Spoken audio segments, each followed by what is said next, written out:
आज मैं आपको सुनाने जा रही हूँ एक ऐसी कहानी जो हमें सिखाती है कि सच्चे प्रेम की कीमत पैसों से नहीं आंकी जाती। इस कहानी का नाम है क्रिसमस का सबसे अनमोल तोहफा।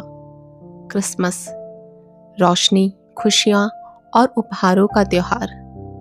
लेकिन क्या हो जब जेब में पैसे कम हो और दिल में प्यार बहुत ज़्यादा। आज की कहानी है जिम और डेला की, दो साधारण लोग जो अमीर नहीं थे लेकिन एक दूसरे के लिए अपना सब कुछ देने को तैयार थे। आइए सुनते हैं त्याग, प्रेम और सच्चे उपहार की यह मार्मिक कहानी। सर्दियों की एक ठंडी शाम थी। खिड़की के बाहर हल्की हवा चल रही थी।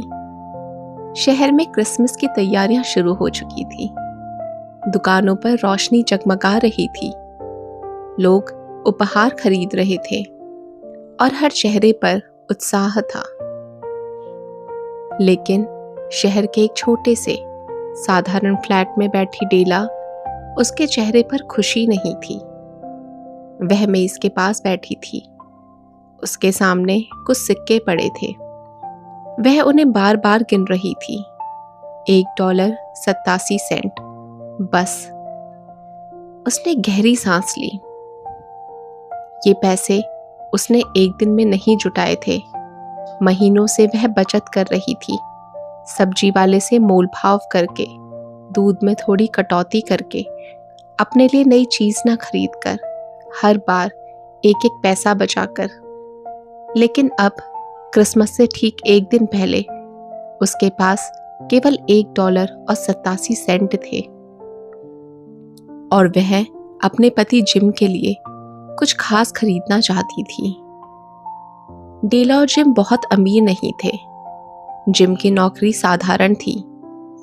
कभी उसकी सैलरी ठीक आती, कभी कम हो जाती। किराया, राशन बिल सब मिलाकर महीने का हिसाब मुश्किल से बनता। लेकिन उसके पास एक चीज थी जो किसी भी दौलत से बड़ी थी, एक दूसरे के लिए सच्चा प्यार। उनके घर में दो ही चीजें थी जिन पर उन्हें गर्व था। पहली, जिम की सोने की घड़ी। वह घड़ी उसके पिता और दादा की निशानी थी। वह उसे बड़े गर्व से देखता था। दूसरा, डेला के लंबे घने रेशमी बाल। जब वह उन्हें खोलती तो वे उसके घुटनों तक झरने की तरह गिरते थे। कमरे में दो खिड़कियों के बीच एक बड़ा दर्पण था। संभवतः इस $8 वाले कक्ष ने कभी बड़ा दर्पण देखा हो। कोई बेहद चतुर आदमी ही उन लंबी किनारियों में छाया देखकर अपनी शक्ल का सही अनुमान लगा सकता था। डेला भी छरहरी काया होने के कारण इस कला में दक्ष थी। यकायक खिड़की से घूमकर वह दर्पण के समक्ष जा खड़ी हुई। उसकी आंखें दमक रही थी, किंतु उसके चेहरे की रंगत 20 क्षण में ही बदल गई। उसने जल्दी से अपने केशों को खोल लिया और अपनी पूर्ण लंबाई में उन्हें नीचे लटकने दिया। अब डेला के खूबसूरत केश भूरे जल प्रपात की भांति चमकते हुए लहराकर लटक रहे थे।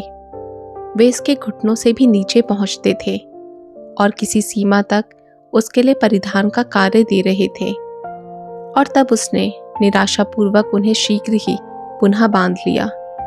एक क्षण के लिए वह कांप उठी, फिर खामोश खड़ी रही और उसकी आंखों में से एक या दो आंसू छलक उठे। उसने अपनी पुरानी लाल जैकेट पहनी और वैसा ही हैट लगाया।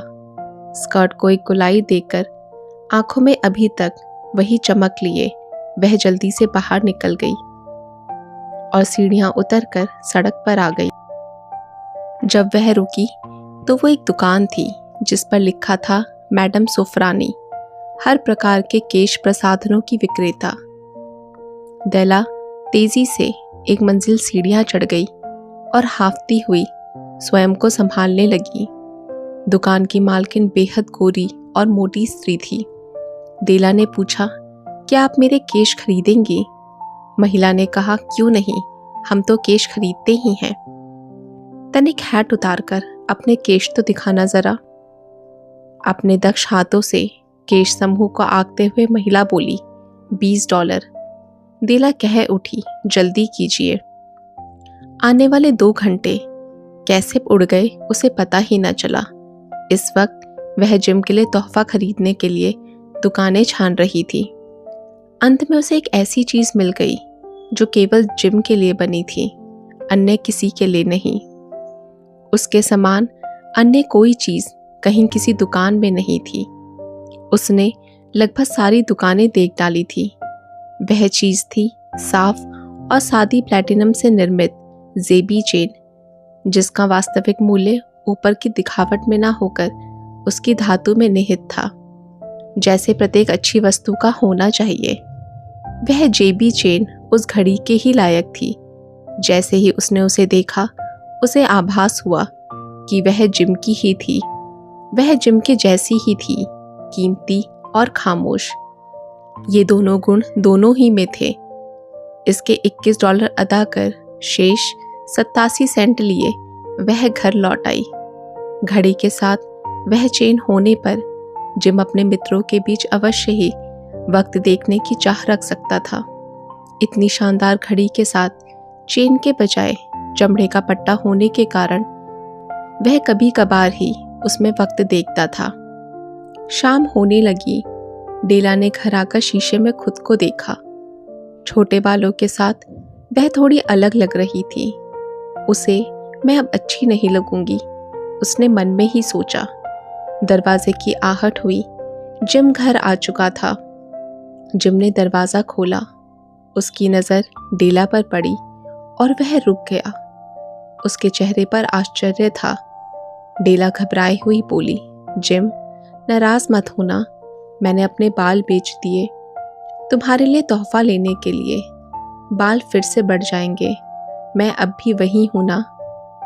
जिम कुछ क्षण चुप रहा, फिर उसने धीरे से मुस्कुराकर एक पैकेट निकाला। पहले तुम ये खोलो, उसने कहा। डेला ने पैकेट खोला। अंदर थे सुंदर कंघियों का एक सेट, वही कंघियां जिन्हें वह कई बार दुकान की खिड़की में देखकर मन ही मन चाहती थी। लेकिन अब उसके पास लंबे बाल ही नहीं थे। उसकी आंखों में आंसू आ गए। जिम, वह कुछ कह ना सकी। जिम ने फिर कहा, और अब तुम मेरा तोहफा दे दो। उसने उत्सुकता को अपनी खुली हथेली पर रखकर उसके समक्ष बढ़ा दिया।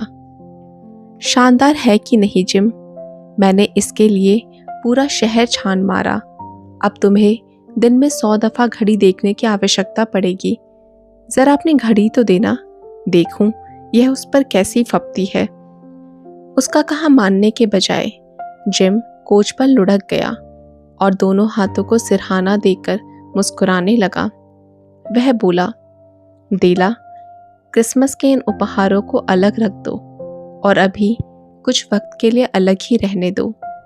वे इस समय काम में ना आने के लिए बेहद अच्छे हैं। तुम्हारे कंघे खरीदने के लिए मैंने घड़ी बेच दी। अब यदि पकौड़ियाँ बनाओ तो कैसा रहे? संभवतः आप जानते होंगे, मैगी लोग बुद्धिमान थे, अनोखी मेधा वाले लोग थे जो नींद में सोए हुए ईसा के लिए तोहफे लाते थे। उन्होंने क्रिसमस पर उपहार देने की कला को ढूंढ निकाला था। बुद्धिमान होने की वजह से उनके तोहफे भी विवेकपूर्ण होते थे। संभवतः किसी वस्तु के 2 बार आने पर उसे तब्दील करने की भी व्यवस्था थी। और यहाँ मैंने एक फ्लैट में रहने वाले 2 मासूम युवाओं को घटना रहित विवरण टूटी फूटी शैली में बयान कर दिया है, जिन्होंने एक दूसरे के लिए सबसे प्रिय धन को बिना सोचे समझे कुर्बान कर दिया। जब सच्चा प्रेम हो तो सबसे बड़ा उपहार वस्तु नहीं बल्कि दिल होता है।